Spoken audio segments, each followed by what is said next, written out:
Ustadz, persyaratan untuk masuk surga tentu ada rambu-rambu yang kita harus kerjakan. Tentunya rambu-rambu dari Allah dan Rasul. Tapi sekarang saat ini sering kita dapatkan pada saat kita mengamalkan sunnah Rasulullah itu ada cap macam-macam. Ya. Apa dicap, Pak? Wahabi. Oh, Wahabi. Ya, Wahabi, Salafi Wahabi. Ya.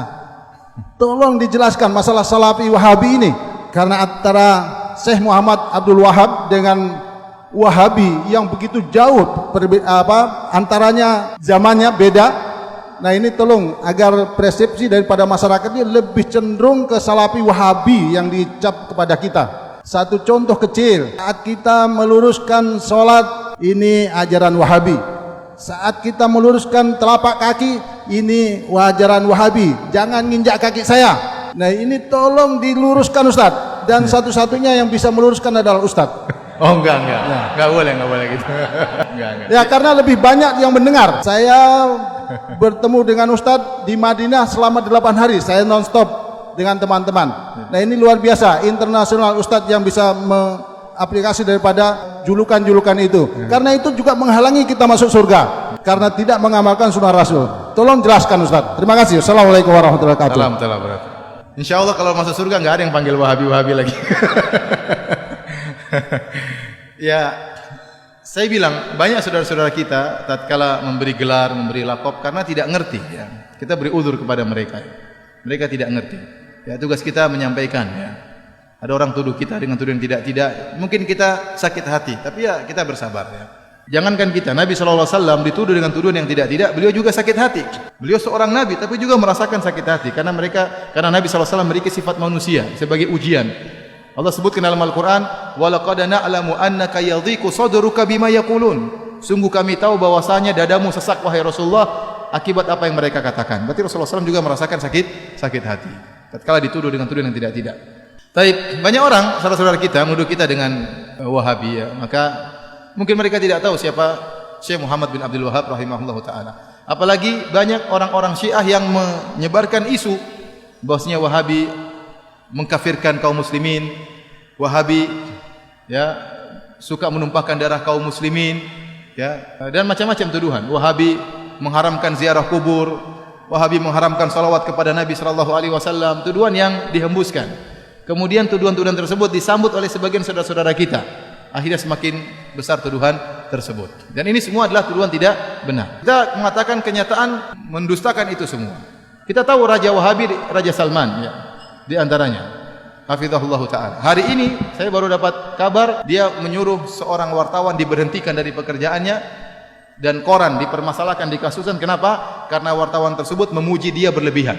Ya, dia baca koran tersebut, ternyata wartawan tersebut memuji dia berlebihan, disuruh berhenti penulis tersebut karena dia tidak ingin sampai tauhid terganggu. Dia menjaga kemudian tauhid, ya. Adapun menuduh bahwasanya kaum Wahabi suka mengkafirkan, maka itu tidak benar. Dibantah oleh Syekh Muhammad bin Abdul Wahab rahimahullahu taala, ya. Dan saya sedang menyusun juga tulisan tentang masalah itu, ya. Bagaimana Syekh Muhammad bin Abdul Wahab mengatakan kami tidak pernah mengkafirkan yang berkaitan dengan masalah 4 rukun. Masalah salat, masalah zakat, puasa, haji. Kalau ada yang meninggalkan salat tidak dia kafirkan. Karena ini masih masalah khilafiyah di kalangan para ulama. Yang kami kafirkan hanyalah yang berkaitan dengan syahadatain. Kalau orang terjerumus dalam kesyirikan, itu pun beliau mengatakan kami menjelaskan tentang masalah ini syirik, ini kekufuran. Adapun memvonis itu masalah lain. Makanya beliau dalam pernyataan mengatakan bagaimana kami mengkafirkan orang-orang sementara ada orang yang beribadah di kuburan Ahmad Al-Badawi tidak kami kafirkan karena dia tidak tahu. Bagaimana kemudian kami dituduh mengkafirkan orang-orang? Apalagi kemudian dituduhkan suka menumpahkan darah kaum muslimin. Apakah ada jemaah haji yang pergi ke Arab Saudi ketakutan dibunuh oleh orang Arab Saudi? Bukankah Saudi itu sarangnya Wahabi? Semua penduduk Saudi rata-rata apa? Wahabi. Apakah ada jemaah haji yang ketakutan kalau ketemu orang Arab Saudi? Ya, yang akan dirampas hartanya, akan dibunuh? Enggak ada, itu omong kosong. Atau kalau Arab Saudi memberi bantuan gratisan banyak, pelayanan. Ya. Bahkan Raja Salman kalau sudah memberikan bantuan, sebelumnya Raja Malik Abdullah, kalau sudah beri bantuan kemana saja? Suriah dibantu luar biasa. Jutaan orang Suriah dibantu di Arab Saudi. Kemudian bantuan terhadap Palestina. Kumpulin duit langsung entah berapa triliun langsung dikirim ke Palestina. Bantuan. Yang ini jarang diekspos. Di tanah air kita juga banyak bantuan. Banyak masjid-masjid dibangun. Sering yang membangun masjid tidak tanya-tanya apakah masjidnya itu orangnya tahlilan atau tidak. Tidak ada pertanyaan. Pokoknya butuh masjid, bangun. Betapa banyak orang bangun masjid. Tidak ditanya mauludan atau tahlilan, tidak, bangun masjid, bangun masjid. Betapa banyak pondok-pondok dibantu. Kemudian juga ya, Suriah, Yaman dibantu. Secara madhab kalau kita bicara akidah ada perbedaan. Kita tahu Yaman bukan Wahabi, kita tahu Suriah bukan juga Wahabi, Palestina juga bukan Wahabi, tapi dibantu sama raja-raja Wahabi. Kemanusiaan mereka tinggi. Maka maksud saya, seorang jangan menuduh yang tidak-tidak. Kalau dia menuduh bahwasanya Syekh Muhammad bin Wahab melarang untuk ziarah kubur, tidak benar. Kita suruh ziarah kubur. Yang tidak boleh kalau minta kepada penghuni kubur. Ya. Dilarang bersolawat. Saya bilang kita tiap hari bersolawat. Allahumma sholli ala Muhammad sallallahu alaihi wasallam. Berulang-ulang dalam ceramah kita bersolawat. Ya. Yang dilarang mungkin solawat yang mengandung mana-mana kesyirikan, itu yang dilarang. Adapun kalau solawat yang sunnah silakan. Ya. Oleh karenanya seorang berhati-hati tatkala memberi tuduhan yang tidak-tidak, ya, karena termakan dengan provokasi sebagian orang. Kalau dia nuduh Syekh Muhammad bin Wahab dengan tuduhan yang tidak-tidak, ingat dia akan disidang oleh Allah pada hari kiamat.